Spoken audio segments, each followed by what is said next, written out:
I'm joined by Speaker of the House, Joe Aresimowicz, for a Face the Facts with Max Reiss Extra. Mr. Speaker, I want to ask you about the politics of marijuana.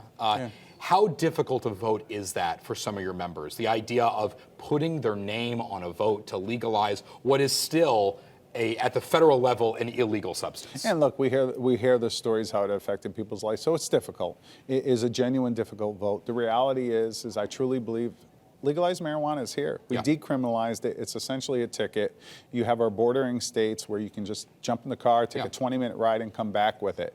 It's how are we going to do it in a responsible way? It's both a social issue, but it's also an economic issue.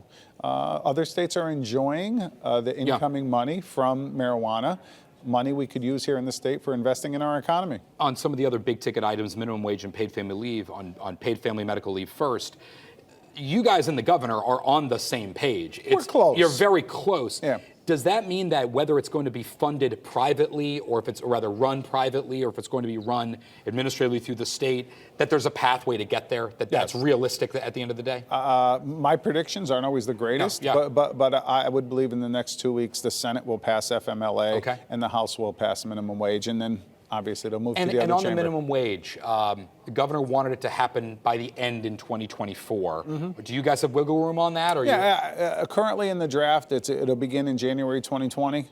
And it'll be a 4-year process to get up to the $15. Because you get there. Yeah, right? we get there. At the end of the day, you get there. Yeah. What are you hearing from businesses on that? Businesses understand why we're trying to do it. There's unique situations to where it's problematic. In the area of 16 and 17-year-old workers, it's their first job. They're looking for some relief there, and the restaurants are looking for some relief for the tip credit.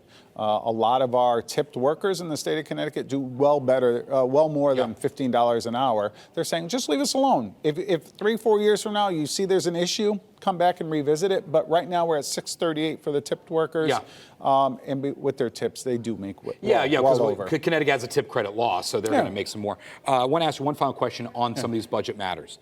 The fact that the framework that the Lamont administration presented gave us a positive outlook from the ratings agencies, giving us, for one of the first times, not necessarily an upgrade, but we're stable and maybe going up in the next couple of years.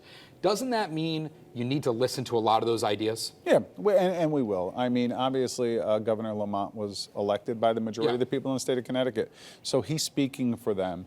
There's some areas to where we'd like to do some negotiations, and he's open to it. I really like him a lot. He's like, come in, sit down, talk. You don't have to get in front of a camera. It's different than Dan Malloy. And it's genuine. Dan Malloy I liked for a whole host of reasons. I really believe when we look at the Dan Malloy 8 years, 10, 15, 20 years from now, he helped this state turn the corner. It's can we work with Governor Lamont to bring it the rest of the way home? And I think we can. Mr. Speaker of the House, Joe Aresimowicz, thank you very much. Thanks, Join Max. us at 10 a.m. for Face the Facts with Max Reiss on NBC Connecticut. Thanks for checking out Face the Facts with Max Reiss on YouTube. If you want more politics in your feed, be sure to subscribe to the channel and hit that bell to be notified whenever there's a new video.